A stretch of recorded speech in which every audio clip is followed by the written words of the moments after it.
So, Boruto manga chapter 68 ended with Eida finally making her way to Konoha and confronting Amado and Shikamaru by extension and Delta, the newly reprogrammed Delta. Welcome everyone, Sanji Uchiha here. It's finally the day of Boruto manga chapter 69, and as we usually do here, I usually talk about like my expectations and all that jazz and blues when it comes on to upcoming Boruto chapters. So this is going up late, and I'm hoping I can even get it up before the chapter drops because, of course, I have work, so I won't be able to do the live stream reaction review until after I leave work, which that stream is already created. We should be doing that at about 6:30 Eastern Standard Time, so you can definitely, check that out on the channel, set your reminders, leave your likes, for now until the stream starts. But I hope to see you guys come out so we can actually have a good time, and of course most of you would have read the chapter by that time, so yeah. I haven't been spoiled on the chapter per se. I've only seen like some thumbnails regarding Boruto and Sarada and some interesting things to be happening like between Delta and Eida, so that's the only thing I've been quote unquote spoiled on, but for the most part I haven't really checked out anything. So of course I'm going in mostly blind as per usual. But going into this chapter 69, and I mean, if it's Kishimoto, who knows, maybe he'll do something pervy for the chapter.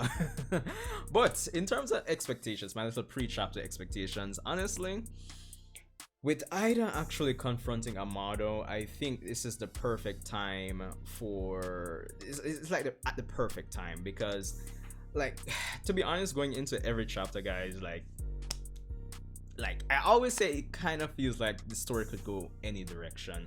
But I think with Eida confronting Amado for this chapter, it's a perfect opportunity to really direct where the story is going to go, at least within the next 2 volumes. So at least the next 8 chapters, I would say. Because at the end of the day, we've reached a point where like Amado, like Shikamaru has like fully confirmed like this man is like super suspicious. Like, I mean, he did give back Kawaki his karma without his consent, and we were about to get into that before Code intervened and interrupted. But I think it's to the point now where any goals or the direction where Amado wanted to go with his whole secret agenda, it's going to have to be revealed, probably not fully but in some shape or form. And with Eida coming there, I would imagine that some of their history, their shared history, is going to be revealed through their conversation. So through that, I'm actually expecting Amado's objective or his obsession with Kawaki and his karma to be slightly hinted at, if not like outright revealed. And Eida coming in there with the sass, with the the design and everything, I think it's going to be done, it's going to be executed in a very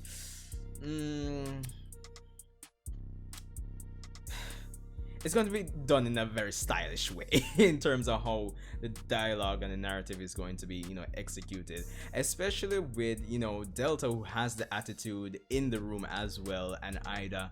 I think this chapter is going to make for a very fun read, with those two butting heads at some point in the chapter, more than likely, because if nothing else, Delta is going to say something to Eida and probably try to attack her, and of course more than likely, since Eida has the ability, to cause anybody except relatives and Otsutsuki to fall in love with her, become infatuated, then yeah, it's going to be very interesting. A nice read, I imagine.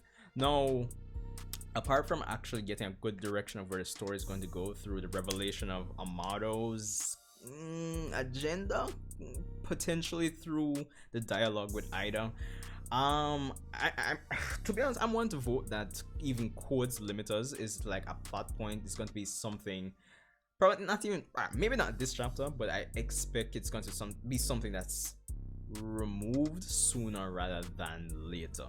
Because if Kishimoto and Ikemoto continue at the pace they're going, because to be honest, even with chapter 68, I didn't actually expect it to reached at this point already. So based on the pacing, I actually expect something to be put in place for Code to potentially get his limiters removed, if not in this chapter, maybe next chapter, who knows. Or maybe they capture Amado, that could be the case as well.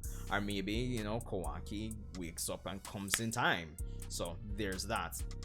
So I think could potentially getting his limiters removed. Like if he by chance gets removed in this chapter, I actually would not be surprised, to be honest.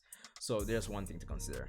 Now, in terms of conflict, like beyond those immediate characters, no, I think having the shared history between Eida and Amado, like us diving into that, like more than likely it would be a nice opportunity to tie back in Kashin Koji in some shape or form, whether he actually comes back in the story, or the whole development of these cyborgs that surpass Jigen is, you know, talked about, and we get a little flashback and we get to see some Kashin Koji, because for good god, man, like we haven't seen this man in 2 years. Like, I think chapter 45 46 was the last time we saw him.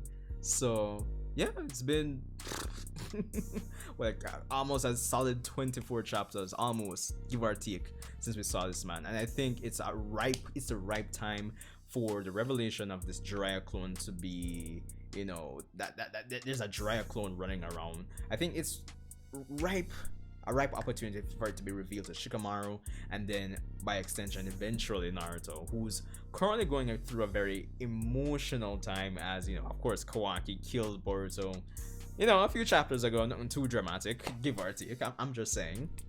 So I think revealing this and Naruto eventually learning about this, if not through this chapter, maybe chapter 70 or 71, I think this conversation is going to set the pre-emotional conflict between, you know, Naruto and Amado.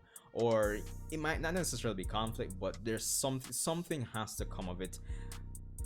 Having Naruto there and a Jiraiya clone, that just seems like wasted up. It'd be a complete waste if nothing really comes of it. So I think that needs to happen in some shape or form. Shikamaru needs to hear something about Kashin Koji's like true background. And again, I think Eida is a perfect character to really bring this out of Amado, along with his, you know, his true intentions. Because again, even going back to chapter 68, when Shikamaru was questioning him, he seemed genuinely, how he was drawn before Code came in, he seemed genuinely sad in terms of, you know, in terms of his obsession with Kawaki and his karma. So we'll see how that goes. Should be interesting, to say the least. So yeah, pretty much that. Again, I'm expecting a lot of interesting, you know, convos between Eida and Delta. Should be an interesting conflict there. It should help to make this chapter extra spicy in more ways than one. So that should be fun. Despite the fact that I'm expecting a lot of exposition in this chapter, you gotta make it spicy, Kishi. So please, we're begging you. But anyway, I hope I managed to get this up before the chapter drops. Hope you guys are having an awesome day. I should be at work when this is going up. So I'll see you guys for this live stream reaction later on after I come home from work. Hopefully the rain doesn't wash me away on the road, hopefully. So that should be fun. Of course, leave a like, leave your comments, subscribe, naturally. And I'll see you guys in the stream later.